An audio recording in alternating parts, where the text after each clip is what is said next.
We are currently on the lands of the Peoria, Kaskaskia, Piankashaw, Weah, Miami, Mascoutin, Odawa, Sauk, Meskwaki, Kickapoo, Pontawatomi, Ojibwe, and Chickasaw nations.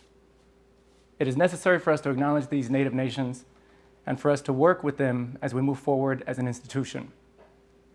Over the next 150 years, we will be a vibrant community inclusive of all of our differences, with Native peoples at the core of our efforts.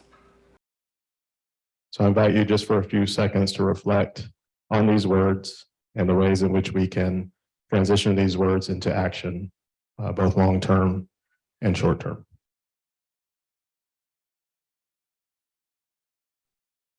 Thank you for that reflection. Also want to remind ourselves that we do have a reception for our honored speaker this afternoon, immediately following the lecture in the O'Leary Learning Center, which is right that way. So without further ado, I'd like to, it's my pleasure to introduce our guest lecturer. Dr. Joy Gaston Gayles is an Alumni Association Distinguished Graduate Professor of Higher Education and Senior Advisor for the Advancement of Diversity, Equity, and Inclusion in the College of Education at North Carolina State University, which, if you can't tell, I'm from North Carolina, so every time I say North Carolina, you can tell. And I just got back from there last week, so my Southern draw is very heavy. Dr. Gaston Gayles is also the chair of the Department of Educational Leadership Policy and Human Development in the College of Education at NC State. Dr. Gayles is internationally recognized for her research scholarship on women, people of color, in STEM fields, and her work in the area of intercollegiate athletics and higher education.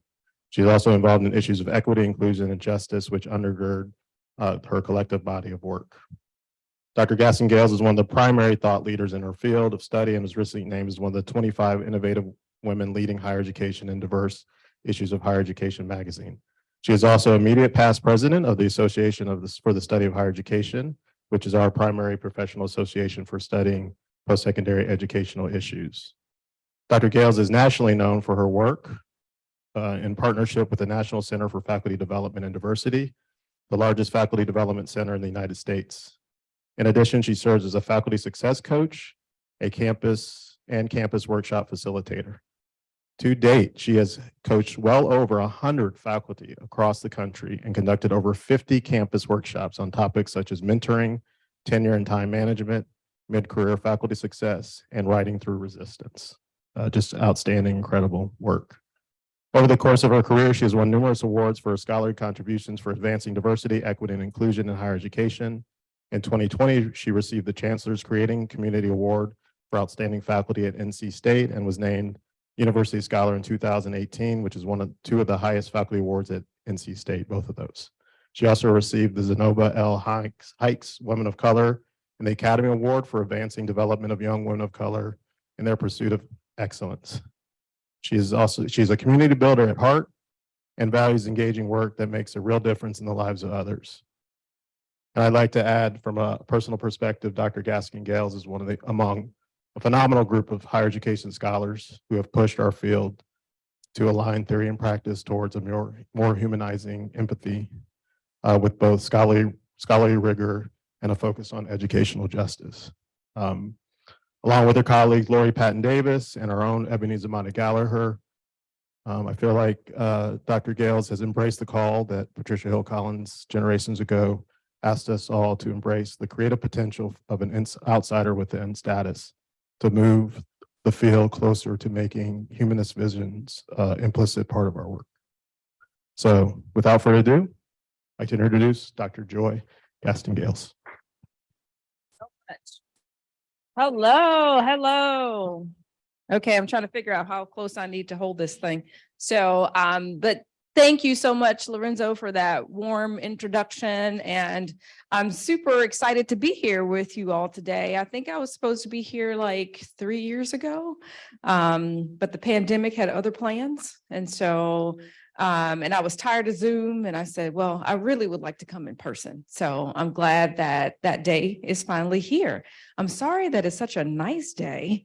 I'm sure that you don't get many of those. And so as much as I know you'd rather be outside, I'm glad you're here. And so I also want to thank your dean, Dean Cristala Musa, for continuing this diversity lecture series. They get called so many different things at so many different places, so I'm sure I jacked that up, but you know what I meant.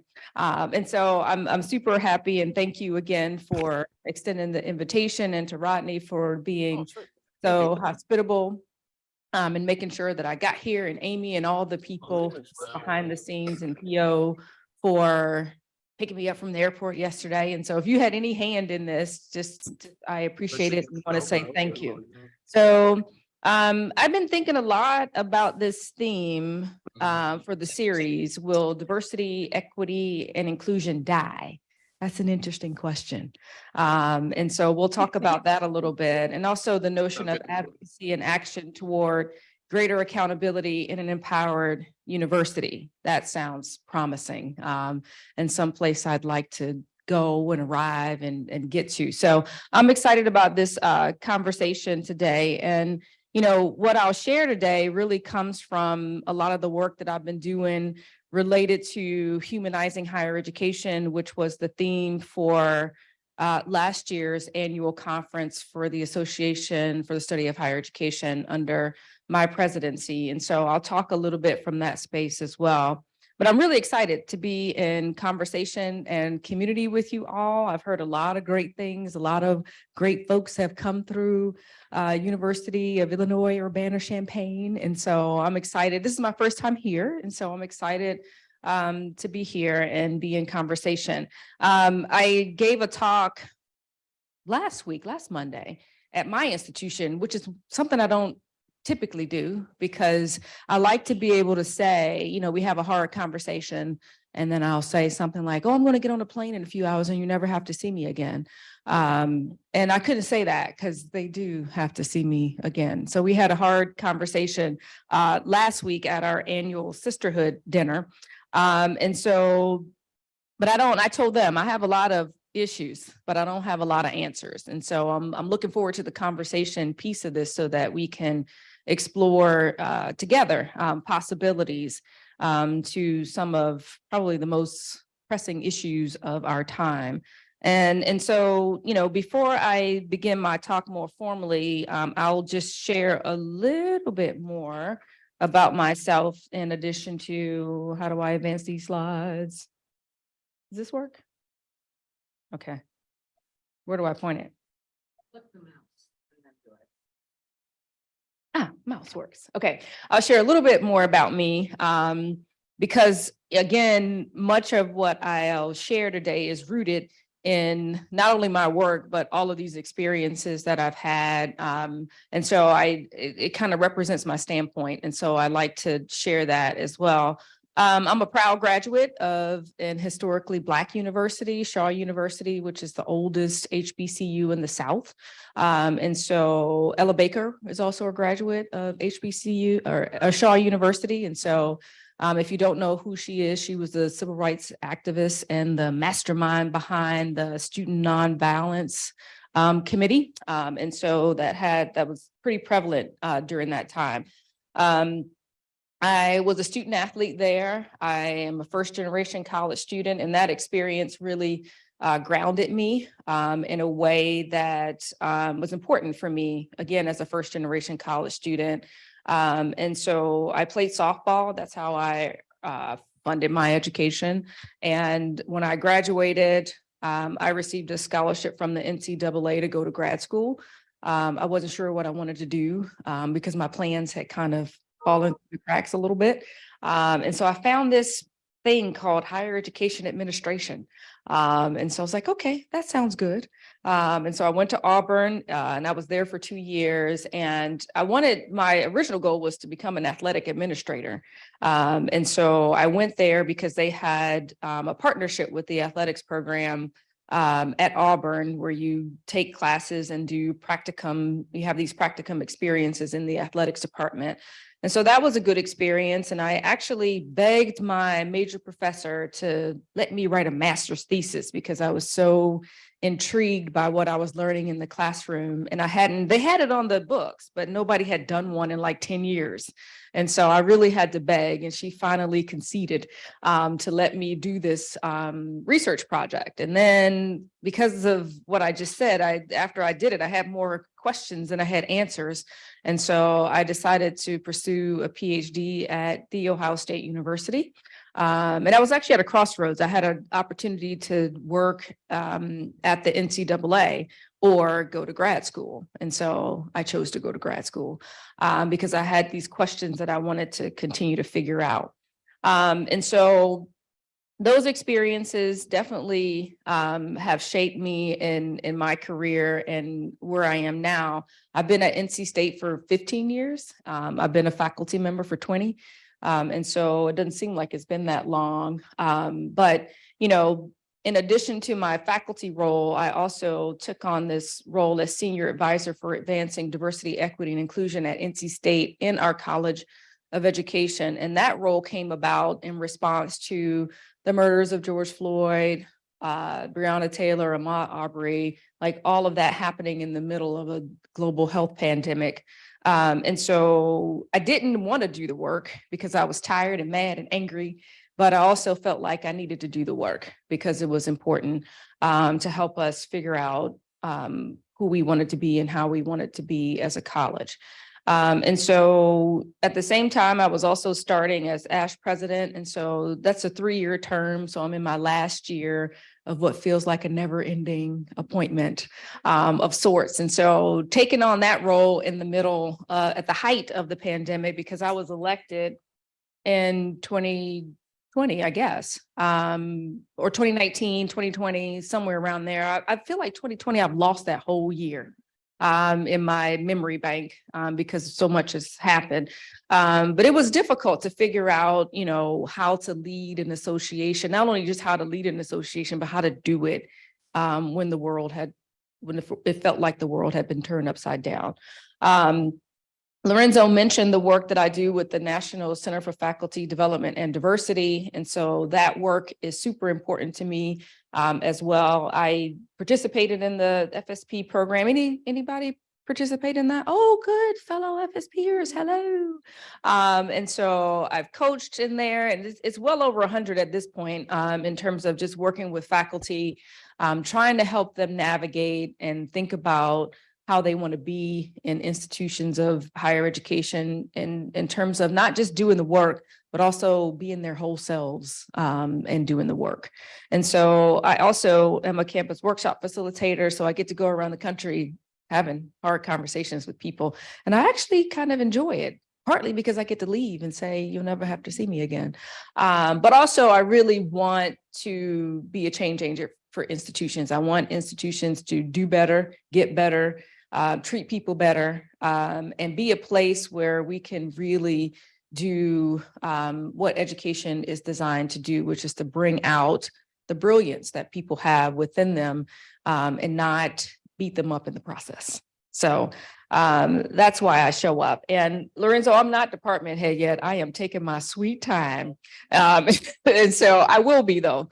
And my term starts July 1. And so I'm kind of in hiding until then. And so trying to get myself together and onboard myself and finish some things that I need to finish before I start that role. So I say all that to say, I share all this again to just share that, you know, there's a lot of work that needs to be done based on a lot of things that are happening in our country and education and society. And I really look forward to being in conversation with you about all of this today.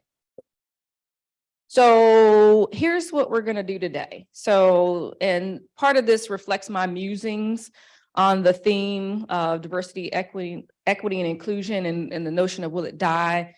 And also, you know, thinking about advocacy and action towards greater accountability in an empowered university. And much of what I'm going to share represents my twist on this, which is kind of what can be some humanizing approaches towards empowered advocacy, action, and accountability in and outside of the academy.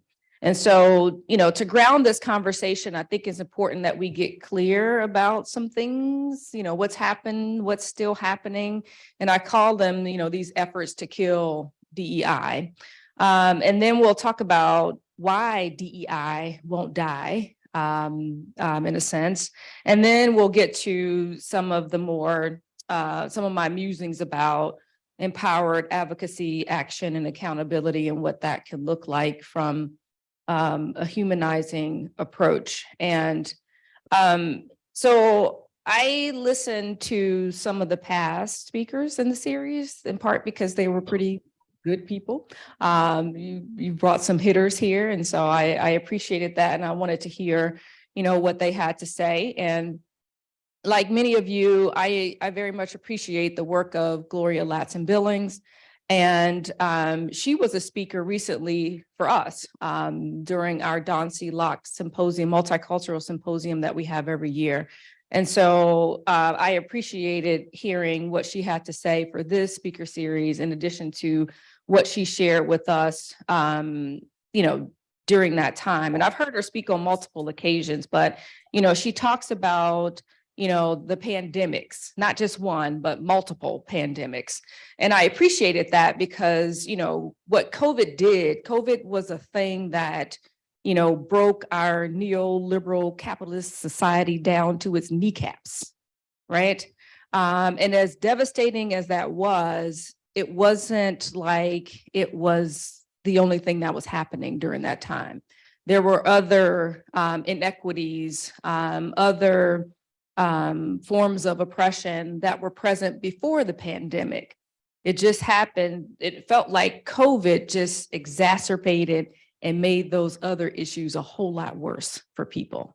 And so I really resonated with, this notion of, multiple pandemics and, recognizing that we've really been through a lot. But, again, for many of us in this country, we had been experiencing other kinds of issues and pandemics of sorts.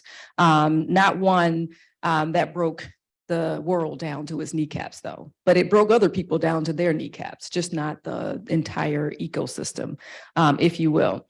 So, because of the shutdown, though, I feel like, people were paying attention to what was going on around them in ways that I don't think I've seen before, right?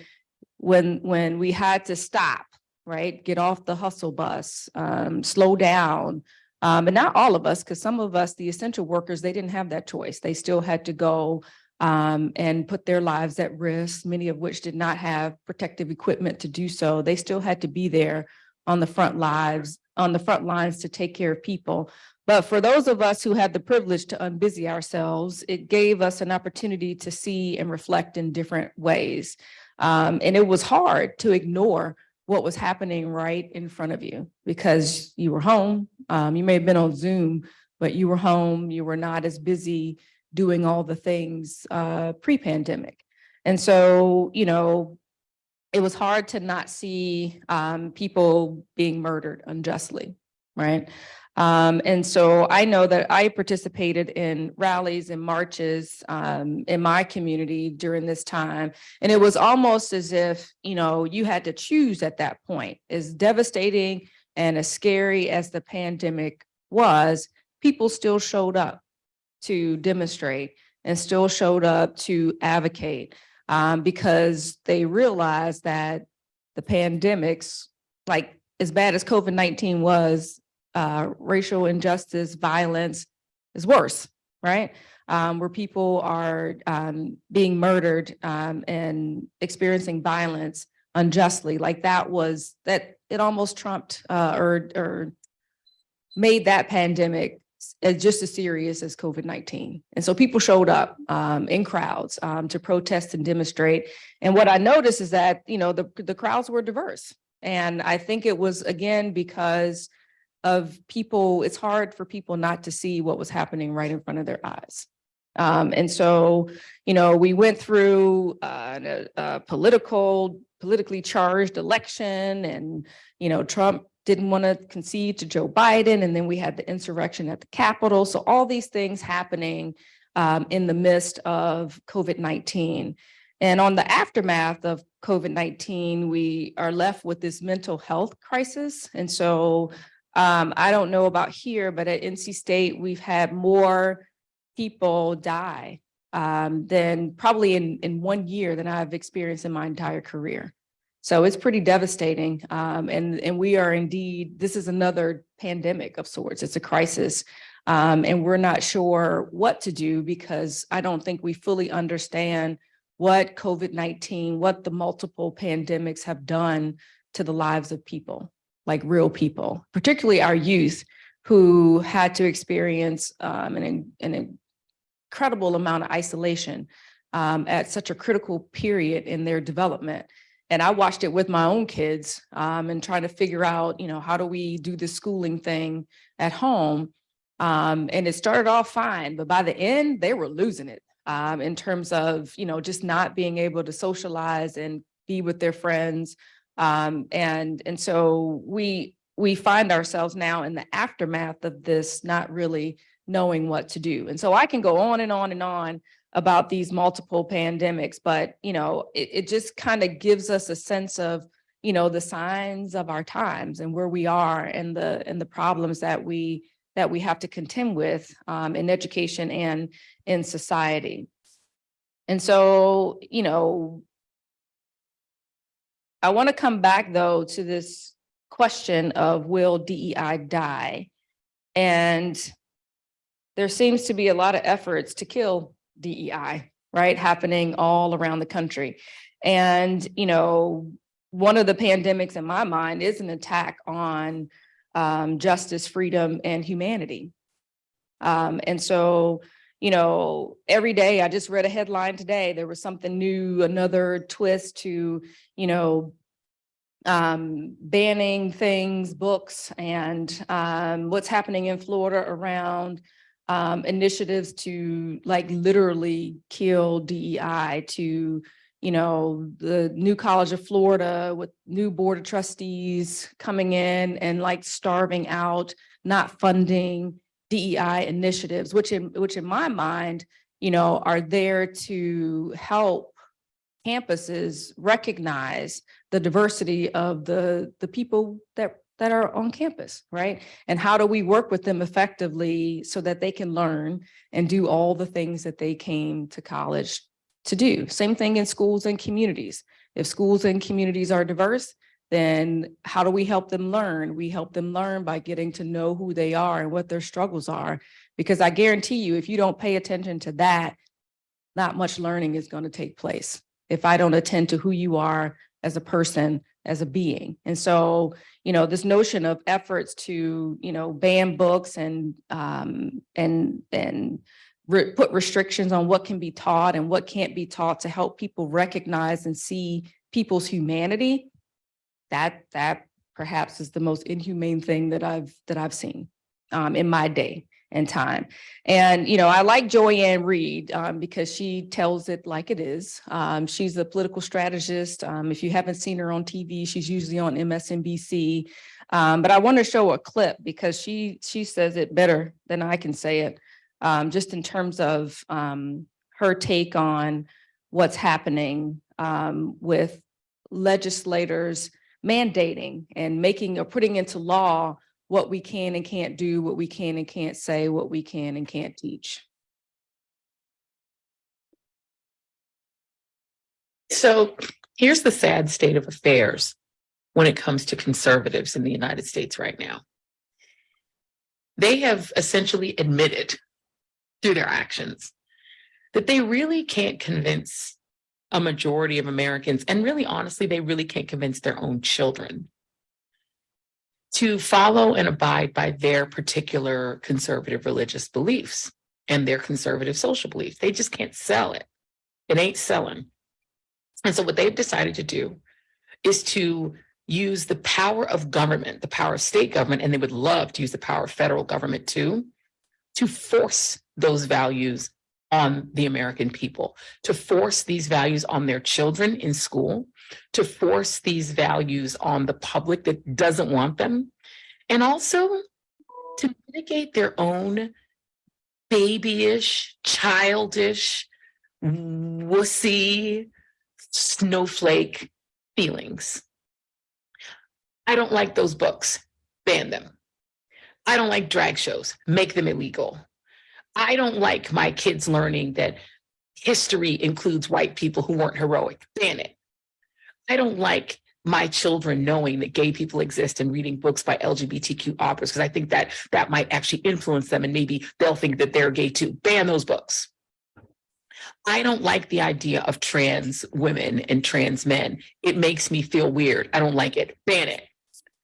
Anything that makes white folks feel uncomfortable, these conservatives are saying, we're just going to make it illegal.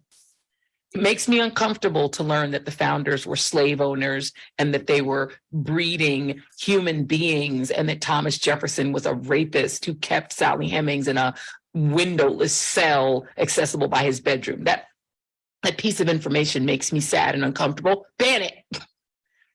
This is the most pathetic admission of failure. Failure to essentially find a way to explain your point of view and explain your ideology in a way that doesn't completely offend and turn people off. The reason Marjorie Greene wants to have a national divorce is because she understands that the things that her crowd, her Confederate friends want, nobody else wants them. Other people actually like drag shows. Other people actually like reading history.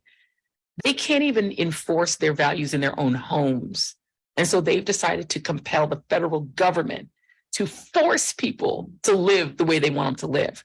I don't like the idea of abortion. It makes me feel icky. Ban it. Make women have babies. Women don't want to have babies. They don't want to stay home and be housewives anymore like it was in the 50s. We're going to force them by law. Coercion. They're like the Crusaders in the 11th century. Sad.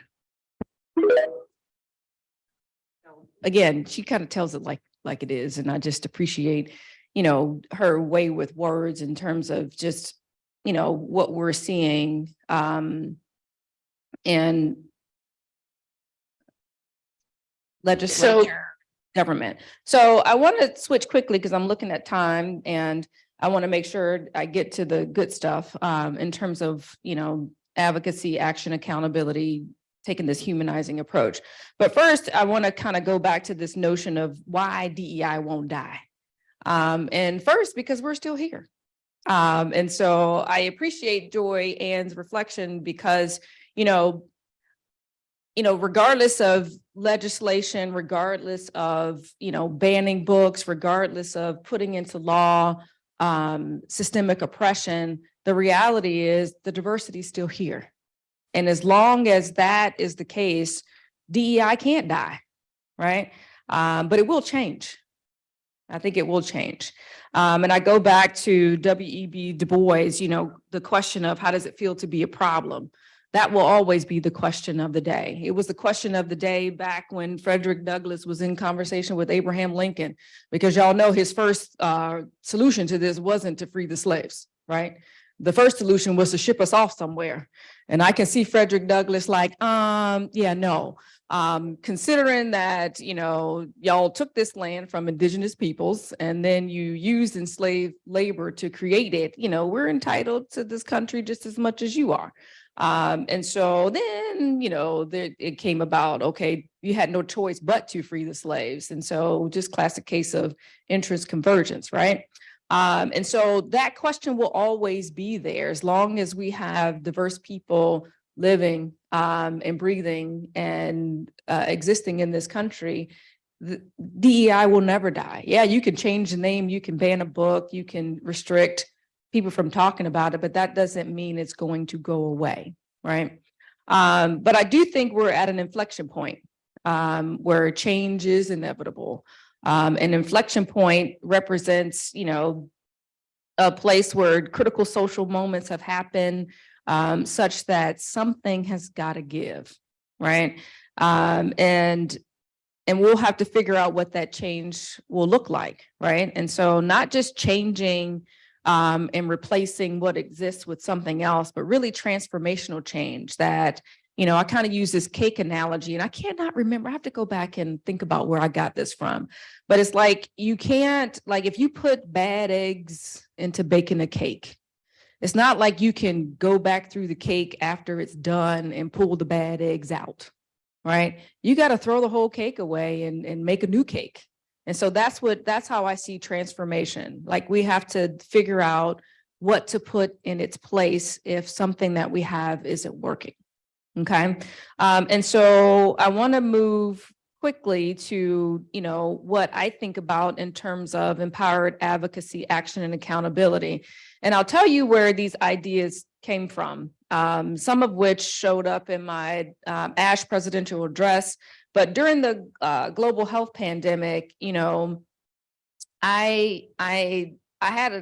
to figure out how to navigate that for myself, for my family, because it took a toll on me too, and my mental health and my well-being. And so not only did I have to think about that for myself, but I also had to think about it in terms of, okay, what does the association need? If I'm going to be president during the aftermath of this pandemic, what do we need as an association?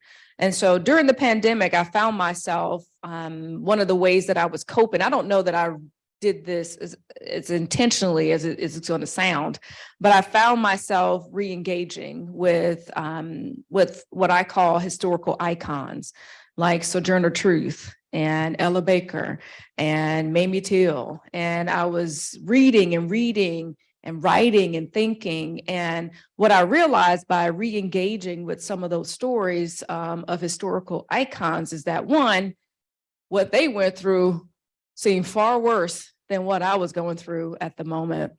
But what I also gained from them was strategy.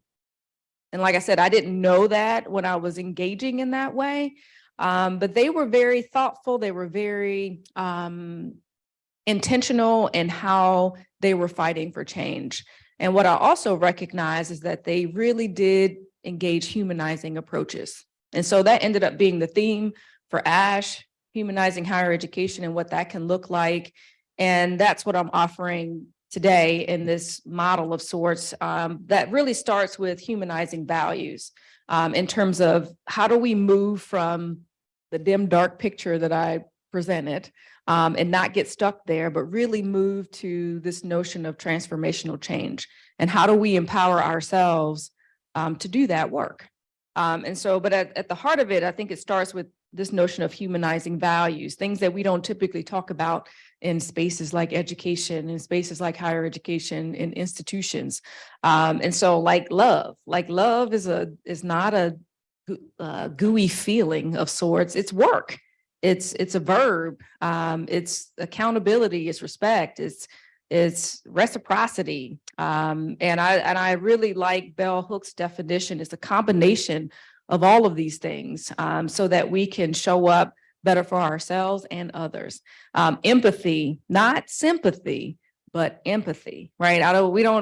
People who have marginalized identities don't need you to feel sorry for them, right? They need you to roll up your sleeves and advocate and be an ally and an accomplice with them and not simply feel sorry for them. Respect, authenticity, like how do I get to my real self so that I can be free and be all of who I am in this society, in this world. Care, trust. And I like Brene Brown's definition of trust is taking and making what's vulnerable to me.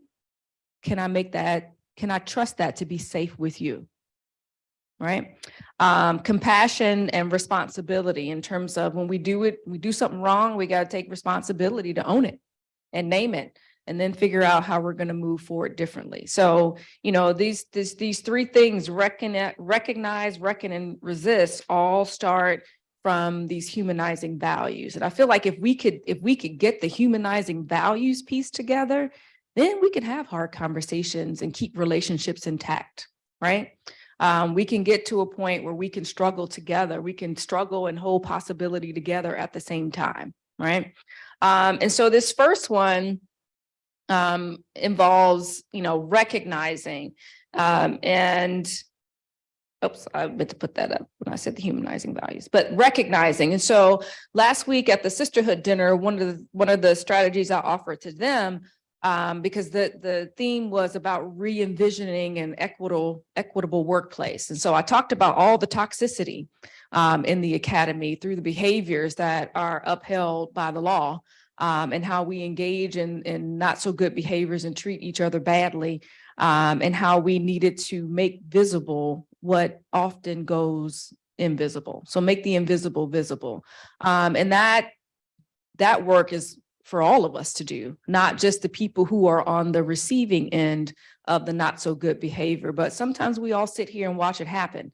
And so we have a responsibility to name it and call it out, and stop it from happening. So bullying, the logic bullying that happens, the microaggressions, all the things that just make work cultures toxic, those things, they're not so, I don't think they're so invisible anymore, because we have language now that we can name it and call it out. We just need to do a better job of, like Paulo Freire said, deepening our consciousness to bring it to people's attention so that they can figure out how they're going to move forward differently. Dehumanization is another big piece of recognizing. There's a lot of dehumanizing that happens in society and education in our culture.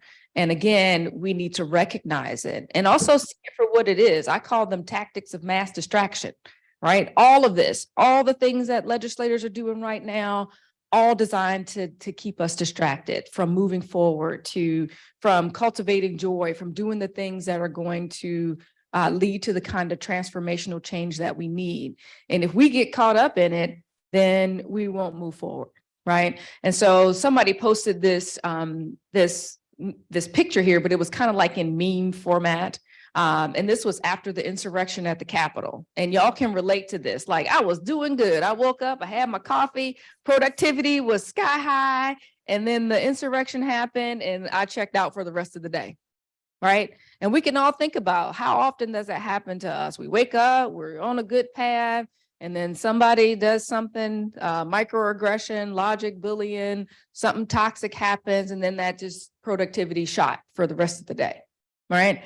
And so part of our job, though, is to recognize when this happens, and be intentional about not letting it do what it's designed to do, which is to distract us from doing what we came here to do, right? And so we have to think about how to navigate that so that we don't just stuff our feelings and emotions down. We handle that, but we also can keep moving forward to do the work that we came here to do, right? The second piece is reckoning. So once you recognize that's part of what I was just saying, like you just don't leave it there. Like you got to reckon with it. What does this mean? What does this mean for me? Where did I even get this stuff from? Right? The ideologies that don't serve people very well, that do the dehumanizing thing, or that cause a lot of toxicity or disrespect in the workplace. And so I've read everything that Brene Brown has written at this point, and this book, Rising Strong, talks about the reckoning, or she calls it the rumble. The reckoning, rumble, revolution is all kind of the same thing in my brain. But our job is not to deny our stories. And so when things happen to us, our job is not to deny that, but it is to hold it out in front, right? And to name it. And rising strong, which is, you can't rise strong unless you do the reckoning piece, right? Is to recognize your story, rumble with it until you get to a place where you think, yes, this is what's happening. This is what's happened. This is my truth. And when you do that, the beauty is that you get to rewrite the story, the ending to the story. If you don't own your story, if you deny your story, then you won't get to do that. You lose the ability to do that, and your story ends up owning and defining you. And that's such a disempowered place to be in. And we want to do the opposite of that, which is to own our stories, and to rewrite the ending. And so own it, name our pain, and then we have to support each other through that process, right? In community, in solidarity, and taking a collective approach to do some of this work, because it's not easy work. And that's why people don't do it, because it's very hard. right? I also like the way higher ed scholars like Wilson Okello talk about the reckoning in terms of this notion of holding struggle and possibility at the same time and working together to come up with solutions that work, not just for some people, but for all people, right? And then this last piece is resisting. And this can look a lot of different ways. And I really appreciate the work of scholars like Tricia Hersey, who has a whole movement on rest as resistance, right? And then if you think about it in the context of some of Brene Brown's work in terms of guilt and shame, it's like, are we really in a place? And I know this to be true. This is part of, coaching over 100 faculty and going all around the country. People come up to me and say things as if they're the only ones experiencing them. You'd be surprised at how many folks in the academy feel guilty and shame for resting, for taking a lunch break, right? You have so much to do that you actually have to think twice about taking a break, right? And I'm famous for a nap at 2 p.m. right? I just need 20 minutes. I just need a power nap. And then I wake up and I'm rested and rejuvenated and I can keep going with the rest of my day. But if we don't rest, we don't give ourselves time, we don't honor ourselves and give ourselves the time to rejuvenate, to restore from doing the work, right? And so healing is another way to resist. Like, I've said this earlier, like we have this mental health crisis on our hands now. And part of the reason why it's getting worse and not better is because we haven't taken the time to heal, right? COVID-19 was a traumatic experience for a lot of people. And I think about like in higher education, where are the spaces for healing, right? Cultivating joy. We did a ASH ACPA presidential symposium at NC State in the fall, and that was the topic, cultivating joy. And this is definitely a form of resistance in terms of, carving out time and space to do things that fulfill your purpose, do things that not just bring you happiness, but fill your soul in a unique way. And when you make time to do that, I feel like that's where the creativity, the innovation lies. And if you never tap into that, like how much do we miss when we don't, right? Collective action and solidarity are other humanizing practices that I also think speak to this notion of resistance, as well as remembering. And if you don't rest, if you don't get off the hustle train, the hustle bus, then you can't remember. And I like Cynthia Diller's way of thinking about remembering is the same notion, taking time to rest and think, because all of what you need is already inside of you. But if you never tap into that, if you're so distracted by, all of the things that are happening in the academy, if you're so busy doing the productivity thing, then it's hard to carve out time and space to remember.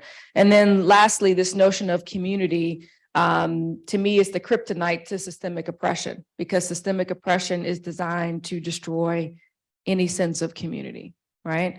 But when we are together, when we are together with humanizing values in place, like we can solve complex problems with some of the most creative solutions that we haven't yet seen, right? And so I just invite you to think about, this notion of empowered advocacy, action, and accountability by starting with humanizing values. What does that look like in your life? What does that look like in your career? What does that look like in your interactions with your colleagues? What does that look like, feel like in your interactions with students, right?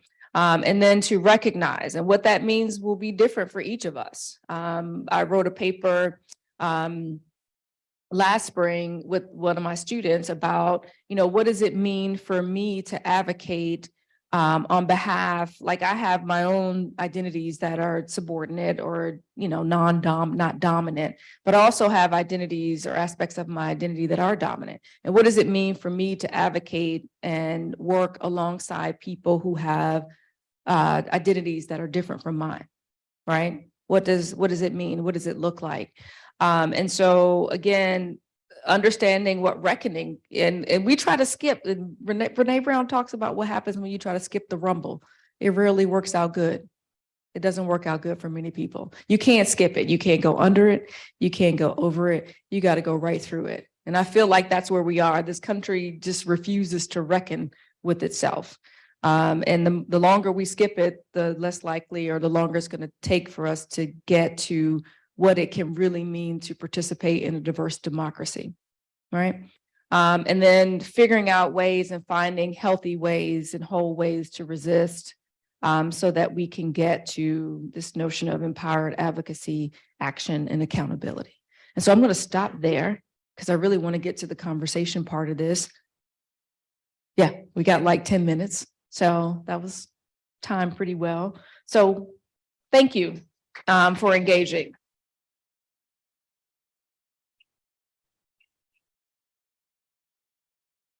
All right, thank you. So as moderator, it is my job to.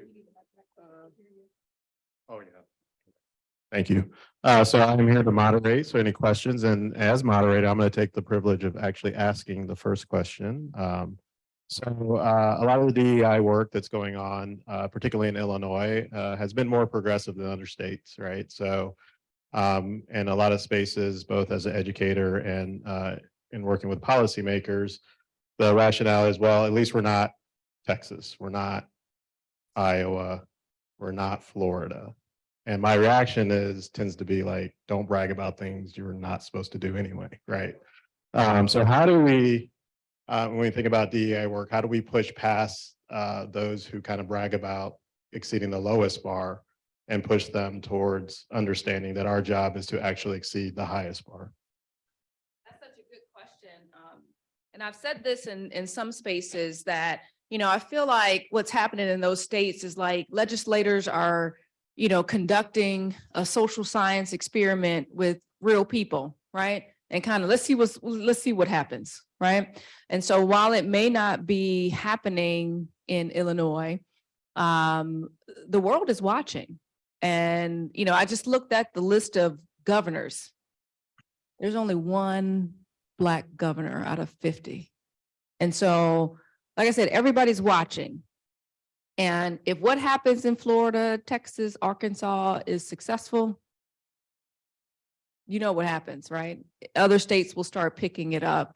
And we already see this now. We just had the issue come to North Carolina about restrictions on diversity policies and employment, right? And I see a lot of states picking that one up. And so again, while it's not happening here, the notion is don't brag about it, because if it's successful in other places, it's probably gonna do the thing where it trickles across, it goes across the country, because it's been successful in other places. And so we have to be mindful and watchful in terms of what's happening, how it's happening. And think about ways that we can, mitigate it. Yeah. The questions. Okay, number 98% of it is filled with people who look like us.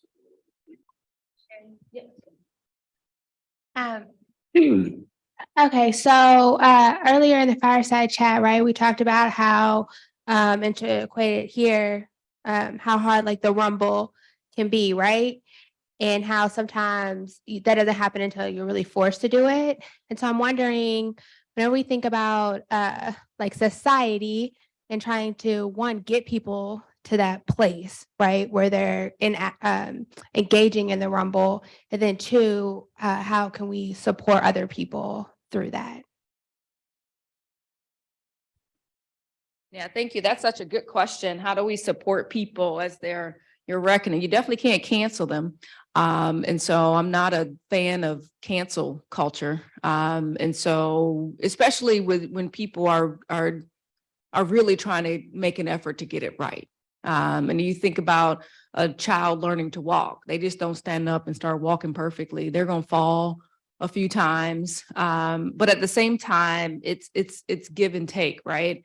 And so those humanizing values that I talked about, there's a responsibility on both sides. When you don't get it right, you have to own that and then apologize and figure out how you're going to move differently. And if you're on the receiving end of that, finding grace, right?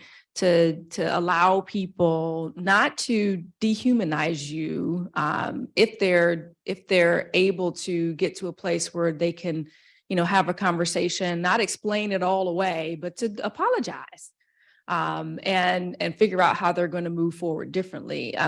We don't make a lot of space for that back and forth, for a lot of reasons. And so, but if we're going to move forward, I feel like there has to be grace on one side and, recognizing, apologizing, figuring out how you're going to move forward differently. I think that's at the essence of building trust. Because if I can trust you, then I can also trust you to recognize, apologize, forgive, like all the things. And I really am one of those people that feels like there's good in everybody, right? Some you have to look a little deeper, but there's good in people. There's good in people, and I try not to spend my time focusing on people who are just hell bent on not making an effort. I'd rather spend my time with people who want to figure out how to move forward differently. I feel like my energy is best spent in those spaces. I don't know, does that answer your question? Yeah. Rodney, did you have a question back there? I don't.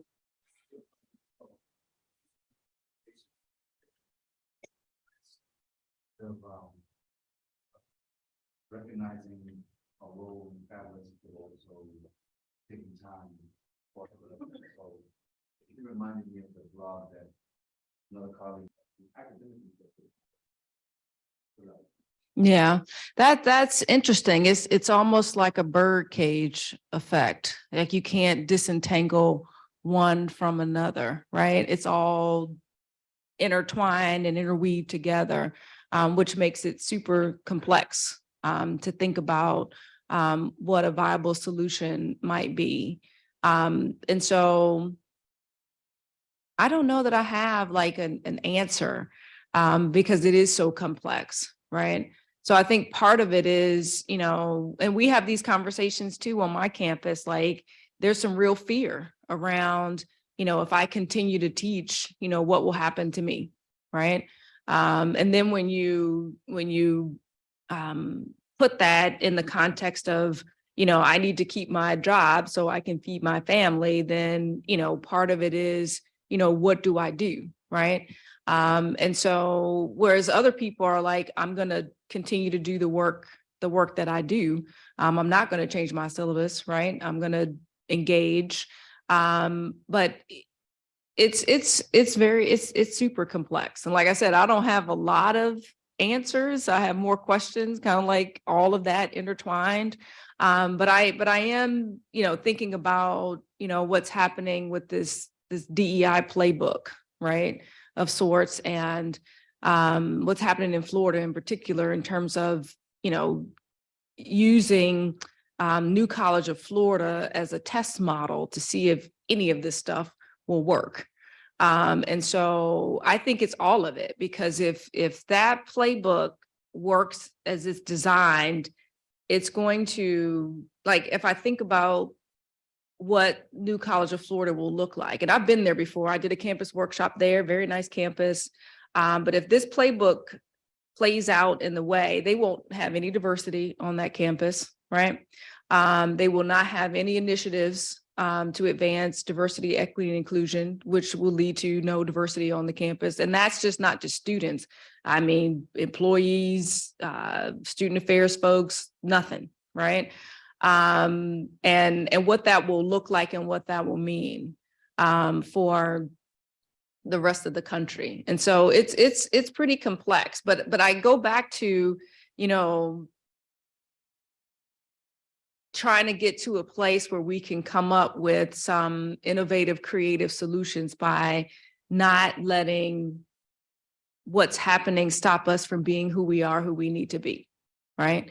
We need diverse perspectives. We need diverse ideas. We need diverse minds, because when you bring that to the table and when you create a space where learning can occur, like I see it all the time, just in terms of the innovation and the creativity that happens when people are allowed to be their full selves in the academy, right? You've seen it. I've seen it with students that when they are given the time and space and what they create, it's phenomenal. And we need more of that. So you can call it what you want, but at the end of the day, if we can figure out how we can create spaces where people can bring their full selves to the table, to think, to rest, to be, to create, I think that's where the possibility lies. And again, our job is not to get caught up in all the tactics of mass distraction, right? But to create spaces where people can live and learn and create and be. Does that make sense? And I feel like those of us who have, and I'll tell you, I took this administration job so that I could try to carve out that space. I don't necessarily say I will want to be an administrator, but you get to a point in your career where if you don't do it, who's gonna create the space or create the possibility for things to happen in this way? Thank you. Well, as with most of these conversations, we've quickly run out of time, but I did want to, if there's one quick question on chat, just to honor the folks who joined us on chat. Was there anything going on? Okay. Just a lot of thank yous. Okay. Great. So we will have an opportunity in room 10 to extend this conversation, but let's give Dr. Gayles a warm thank you for